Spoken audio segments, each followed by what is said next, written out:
श्वेता कुछ आंकड़े यहाँ पर कंप्यूटर बाबा के जरिए दिखाना चाहती हूँ। देखना इसीलिए जरूरी हो जाता है क्योंकि दो स्टेट, सबसे पहले मैं तमिलनाडु के हिसाब से एक चीज देखना चाहती हूँ कि जिन सीटों की बात हम कर रहे हैं यहाँ पर, और टीवीके को अगर हम सबसे अधिक सीटें यहाँ पर हासिल किए हुए देख रहे हैं, तो किस तरीके से यहाँ पर कांग्रेस पार्टी जो समर्थन उसको देगी नहीं देगी ये सारी चीजें अभी हैं, लेकिन वहां पर जितनी सीटें इस समय मिली हुई हैं विजय की पार्टी को, उसके साथ जो कांग्रेस का जो गठबंधन होता है, तो क्या यहां से वो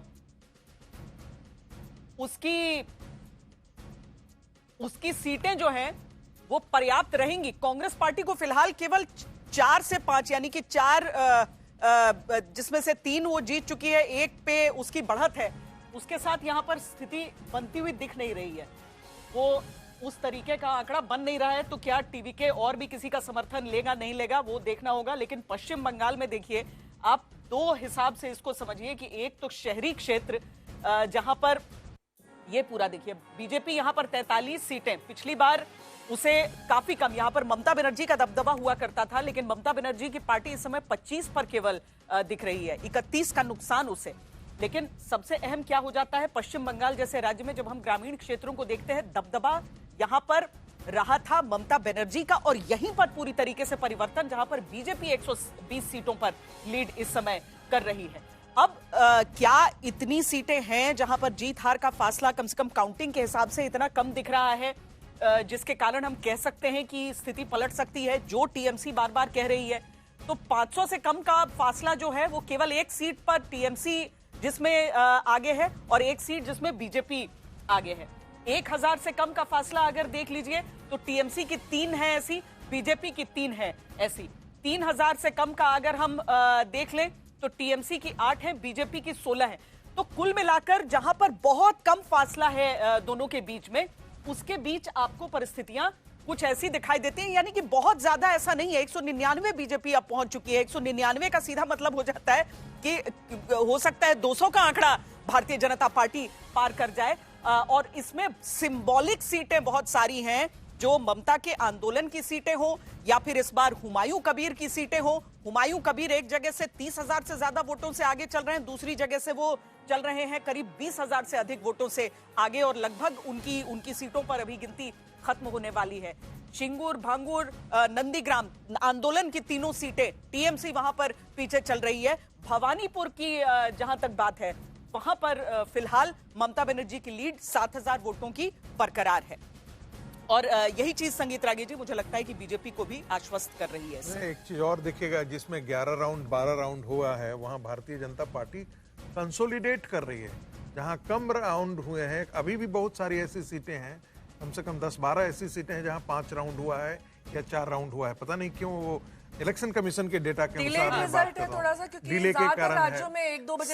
7 ऐसी सीटें हैं जहां जिसका हमें कोई खाका अभी नहीं मिल रहा है, यानी कि आप जो स्क्रीन पर भी दिखा रहे हैं वो पूरा नहीं दिखा रहे हैं। हाँ। और यहाँ पर भी जो मैं दिल्ली इलेक्शन कमीशन का भी जो डेटा देख रहा हूँ, उसमें भी वो टोटल 200 कितना है, 43 है ना, वो अभी 286 का टोटल वो दिखा 293 का नहीं मिल रहा है, 293 का टोटल नहीं है, 286 का ही आपको दिखाई दे रहे हैं, यानी 6-7 सीटों के बारे में अभी कहीं निकल करके नहीं आ रहा है। तो मोटा मोटी एक ट्रेंड जो दिखाई दिया वो कि जहां पर 11 राउंड 12 राउंड 13 राउंड हो चुका है, उसमें कम ऐसी सीटें हैं जहां मार्जिन 3,000 का 4,000 का रहा है, वहां मार्जिन काफी अच्छा खासे बढ़ गया है भारतीय जनता पार्टी। शशि जी, क्या वजह है इसकी? अभी तक कहीं पर भी मुझे ऐसा लगता है जहां भी बहुत ज्यादा कश्मकश होती है वहां थोड़ा स्लो हो जाता है मामला, क्योंकि लोग बहुत ज्यादा ऑब्जेक्शंस उठाते हैं, और जो पोलिंग बूथ पे अधिकारी भी होते हैं तैनात काम करने के लिए,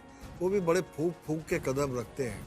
तो ऐसा होता है, ये कोई नई बात नहीं है। उस पर ममता बनर्जी के एलिगेशंस अलग आ गए हैं। ममता बनर्जी के एलिगेशंस अलग है, औरों के अलग। ममता जी का दावा तो ये है कि हाँ, अभी तो दावा उनका ये भी है कि सब डटे रहे, अंत में हम ही जीतेंगे।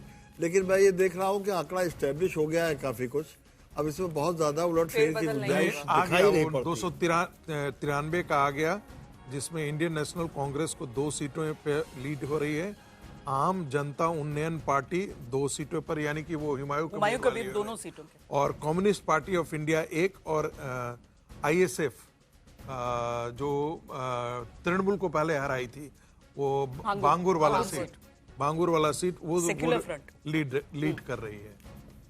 तो अगर ओवैसी के साथ ही चुनाव रहता और अलग ना होते तो ज्यादा फायदा रहता? मुझे लगता है कोई बहुत ज्यादा अंतर नहीं आना हुआ। ओवैसी की पार्टी को व्यक्ति का सपोर्ट, और मुझे आप कहेंगे ना 0.003% वोट मिला है ओवैसी की पार्टी को, तो आप सोच सकते हैं कि हुमायूं कबीर को पार्टी को समर्थन दे रहे थे। नहीं, समर्थन भी दे रहे हैं, और जहां पर बाबरी मस्जिद नाम की मस्जिद वो इस समय निर्माण करवा रहे हैं, वहां पर देश भर के अलग अलग हिस्सों से लोग आ रहे हैं वहां पर देखने के लिए कि कितना काम हुआ है। काफी डोनेशंस हुए, एक कथित स्टिंग ऑपरेशन हुआ, लेकिन उसका असर नहीं पड़ा।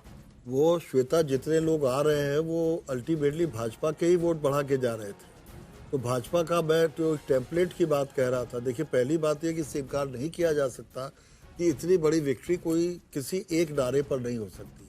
जनता के मन में परिवर्तन की अभिलाषा थी यकीनन तौर पर, लेकिन भारतीय जनता पार्टी हर चुनाव को आखिरी चुनाव समझ के लड़ती है और उन्होंने इसके लिए कोई कसर नहीं छोड़ी। आप जरा ये देखिए, मैं जो बात नहीं शशि जी, इसी चीज में मैं एक चीज ऐड भी करना चाहती हूँ, क्योंकि मैं सिंगूर, जो कि एक सीट जो ममता बनर्जी के आंदोलन का बचा रहा, बिल्कुल वहां पर लोगों के मन में यह था कि इंडस्ट्रियलाइजेशन नहीं हुआ। बोले कि मैंने ज्यादातर लोगों से जो बात की वहां पे, उनके बच्चे बाहर नौकरी कर रहे थे, कुछ कलकत्ता में ही कर रहे थे, पर सिंगूर में वो कहते हैं कि हमारे घर पे भी रह सकता था, नहीं रह पाया क्योंकि फैक्ट्री यहां से चली गई।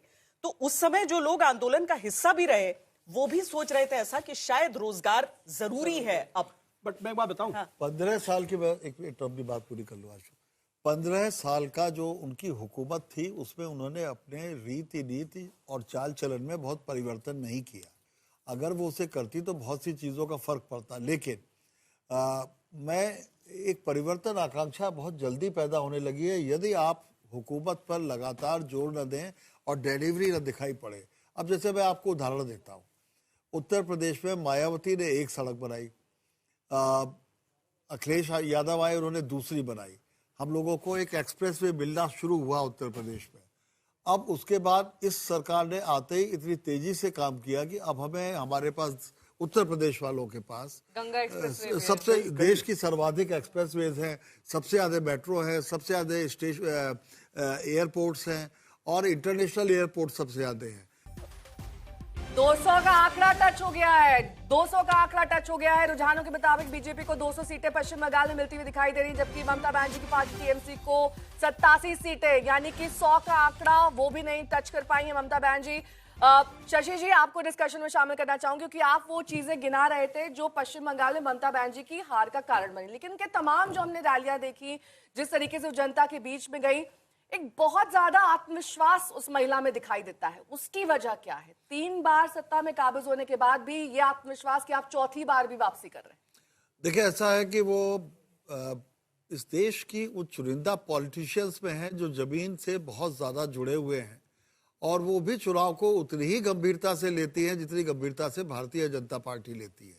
आज भारतीय जनता पार्टी की यह जीत इसलिए ज्यादा बड़ी और ज्यादा महत्वपूर्ण है क्योंकि किसी को भी ये भरोसा नहीं हो रहा था कि ममता बनर्जी इस तरह उनके सामने कमजोर साबित होगी। और ममता बनर्जी को भी कहीं ना कहीं अंदाज था कि उनकी पार्टी की कलह और उनके कार्यकर्ताओं का अति उत्साह, जिसको दूसरे लोग गुंडागर्दी बोलते हैं, वो उनके लिए परेशानी का सबब बन सकता है। एक्चुअल रिजल्ट 200 के पार जाएगा आंकड़ा बीजेपी का, आपका आकलन क्या कहता है? मेरा आकलन, मैं इस पर भविष्यवाणी नहीं करूंगा, लेकिन ये तो साफ दिख रहा है कि भारतीय जनता पार्टी बहुमत जुटा ही लेगी, ऐसा लगता है। आशुतोष जी, मुझे याद आता है जब ममता बनर्जी 2011 में चुनाव जीत रही थी और वहां पर हमने जेल तक से कैदियों के जश्न की तस्वीरें देखी थी।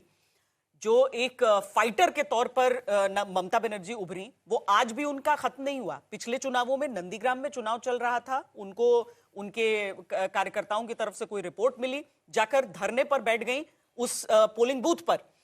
लेकिन एक तरफ राजनीति में आपकी लड़ाई करने की क्षमता, एक फाइटर की छवि होती है, दूसरी तरफ वो जनता भी होती है जो इसमें ड्रामा भी देखती है। आज जो चल रहा है यहां पर, ये एक लास्ट डिच अटेम्प्ट के तौर पर ममता बनर्जी का दिख रहा है। क्या एहसास, क्या आभास उन्हें, और क्या अचीव करेंगी वो आज के इन चीजों से? मुझे लगता है कि ये निराशा है पूरी तरीके से, और शायद उनको भी इस बात का अंदाजा नहीं होगा कि वो इतनी बुरी तरीके से हर चुनाव हार सकती है। देखिए, ममता बनर्जी को लेकर अगर आप पश्चिम बंगाल के अंदर बात करें, उनकी व्यक्तिगत तौर पर उनकी छवि को कोई नुकसान नहीं है। ऐसा नहीं कि लोग उनके बारे में गलत बातें, बहुत सारे ऐसे नेता होते हैं अगर आप उनके इलाके में जाइए तो उनके बारे में अनर्गल प्रलाप करते हैं, लेकिन ममता जी को लेकर ऐसी कोई बात नहीं। हाँ, एक तो 15 साल किसी भी नेता का आज के कम्युनिकेशन के जमाने में सत्ता में लगातार बने रहना और फिर एंटी इनकम्बेंसी ना, ये मैं नहीं मानता। दूसरी बात, उनकी लड़ाई भारतीय जनता पार्टी के साथ थी, एक पार्टी जो पूरी ताकत झोंक देती है। 2016 से 2019 के बीच में 30% वोट का जंप लेकर आती है वो, और वो वोट खिसकता नहीं है, इसका मतलब फ्लूक नहीं था। तो वो इस बात को लेके हमारे ख्याल से थोड़ा देर से जगी, लेकिन जब तक काफी देर हो चुकी थी, क्योंकि पहली बार मैंने देखा कि काउंटिंग पोलिंग के दिन भी वो भाग रही थी इधर से माटी मानुष का नारा फेड आउट होता गया धीरे धीरे। फेड आउट हो जाता है। आप 15 साल बहुत होता है किसी भी सरकार के लिए, मतलब इसमें कोई दो राय नहीं। बहुत कम लोग होते हैं जो जैसे गुजरात के अंदर भारतीय जनता पार्टी जमी हुई है, या 34 साल तक किसी लेफ्ट फ्रंट की सरकार वहां पे जमी हुई थी।